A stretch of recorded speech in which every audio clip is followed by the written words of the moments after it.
Shalom, shalom. Here we are continuing with chapter 7 of To Be a Jew, the review. So we are reviewing chapter 7, and we left off very briefly with something I just wanted to touch base with, since the other video was cut short. The Torah tells us, "You shall not place a stumbling block before the blind," Leviticus 19:14, and not to do anything that will cause the unsuspecting to fall or stumble.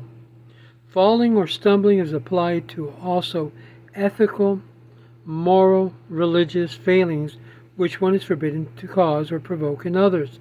How much more so are children that can easily stumble due to seeing conduct that is not correct.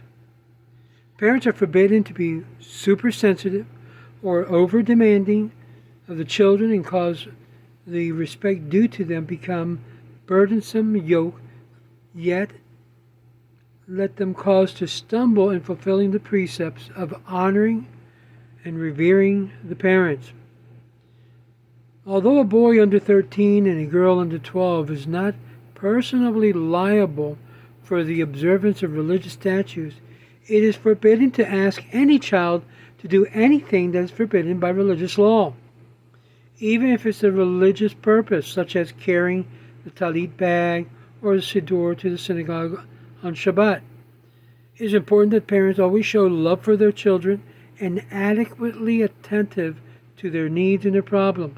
Showering gifts upon children and acceding to their every request whose child is not the same as showing love. Better a spanking from a parent whose child knows and feels that there is love than no rejection.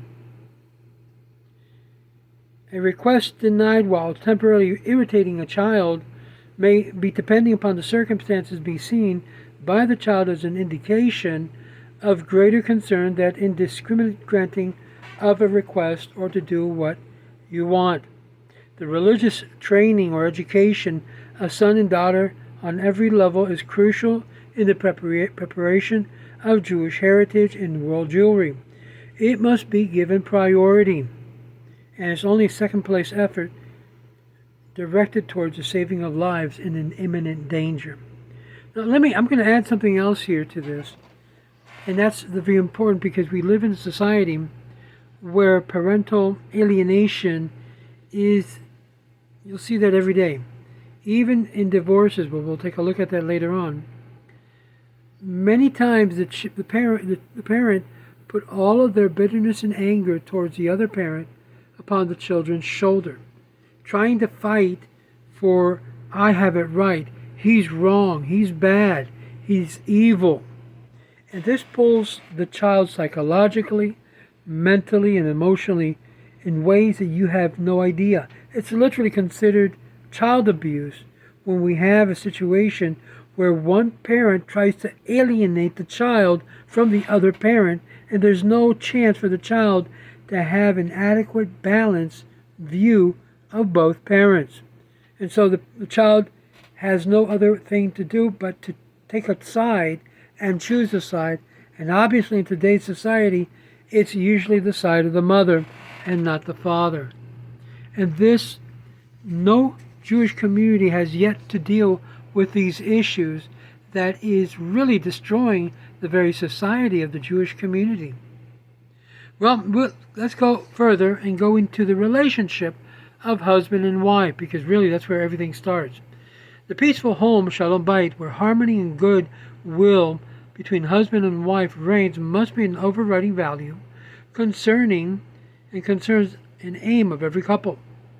When you have two people coming together, there's always that aspect of coming together to be able to be unified in their existence and their harmony. Not easy process, and that's why I always feel somewhat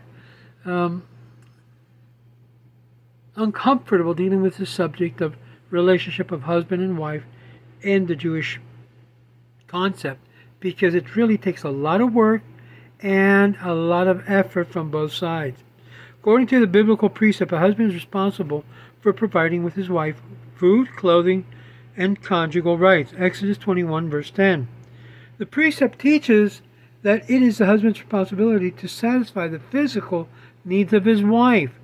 Now, interesting, because many rabbis have added to clothing shelter as being part of the physical need, and that's not necessarily should be taken literally, but rather food, clothing, and conjugal rights.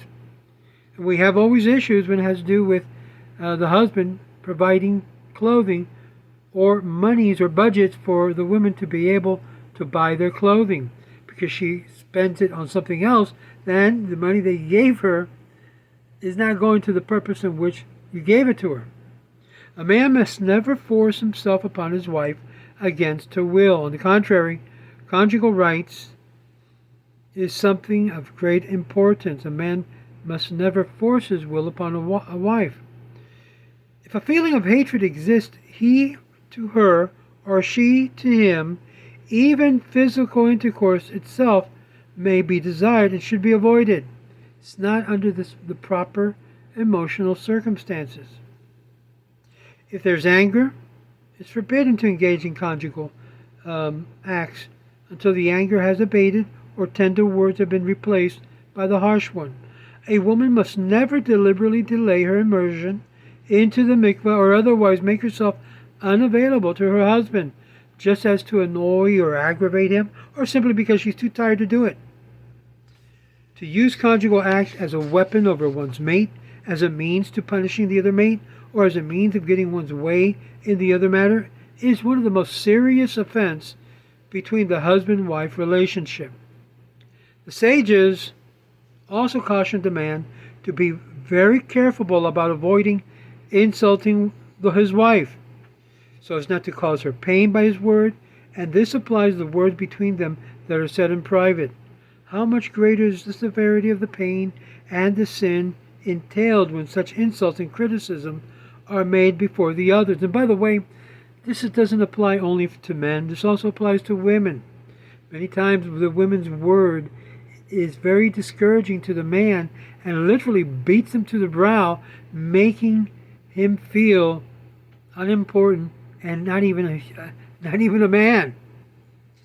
And this, women, you need to be very careful, because this is when the man gets fed up and usually ends up saying, you know what, I had enough and I'm giving you a divorce. I can't handle your constant berating of me and your constant bickering and always beating me up with your words.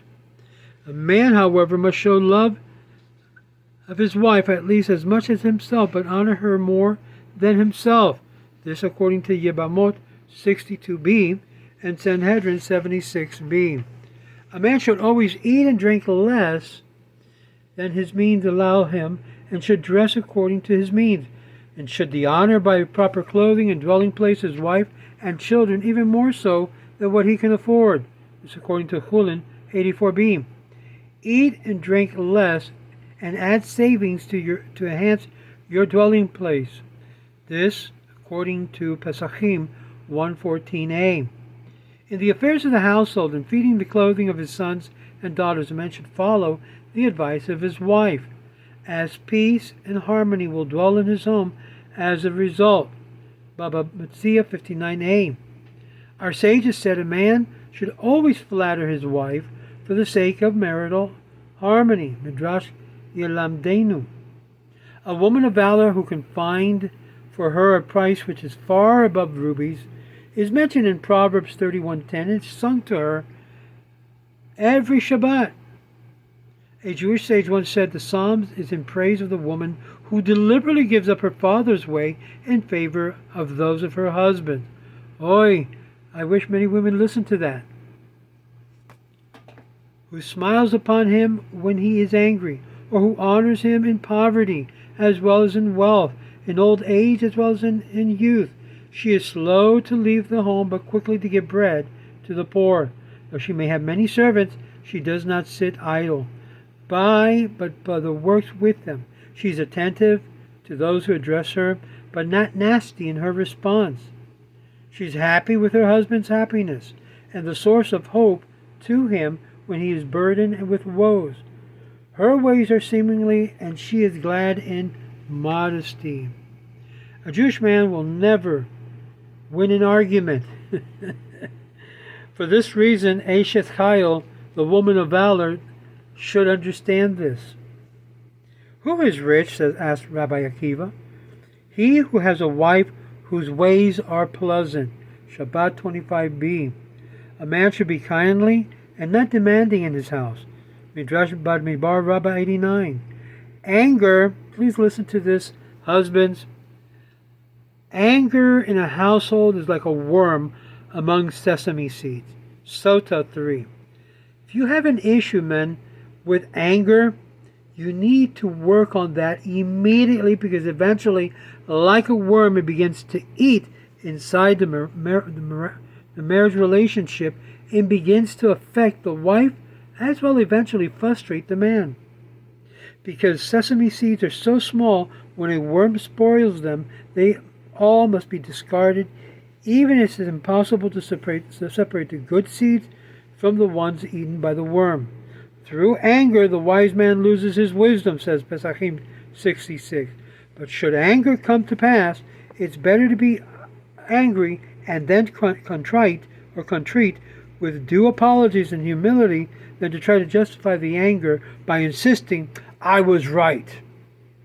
One must learn to listen patiently and attentively to the wishes and claims and arguments of a wife and children before responding to that response, and be considered and appropriate and not hasty and thoughtless. Men, if you want to win over your women and you know you have an anger issue, sometimes it's good just to take 3 steps back, breathe in deeply, sigh, but not in front of your wife, but just sigh of relief, and think over very patiently the response you will give to your wife. Because a positive response will build her up, and a negative one, and a sharp one, and a sarcastic one will destroy her. And a woman can only take so much before she says, I have had enough with you.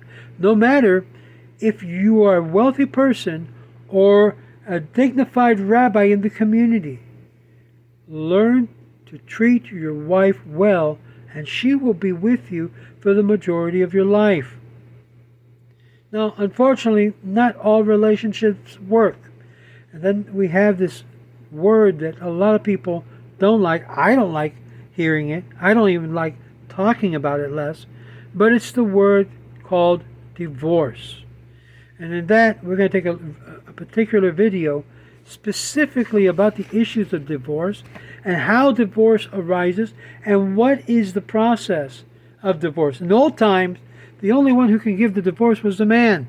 And if the man didn't give the divorce, you're still married even though you refused.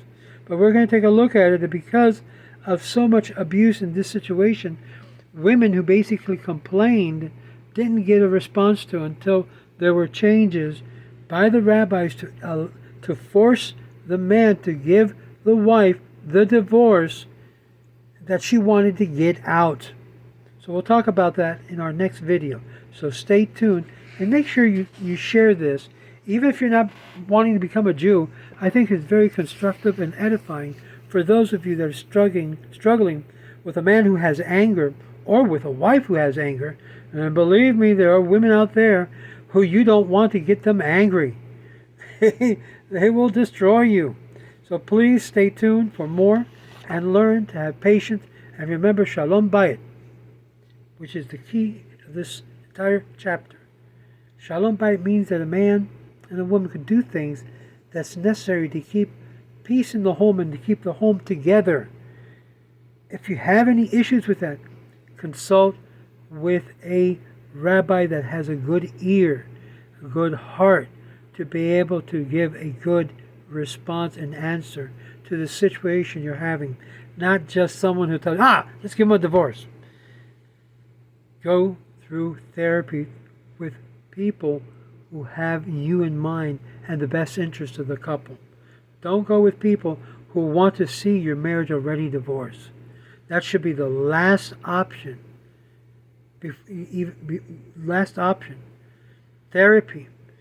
Try to work things out is the most positive way according to Torah teachings. This is Rabbi Moshe Otero with the Ways of Israel. Shalom.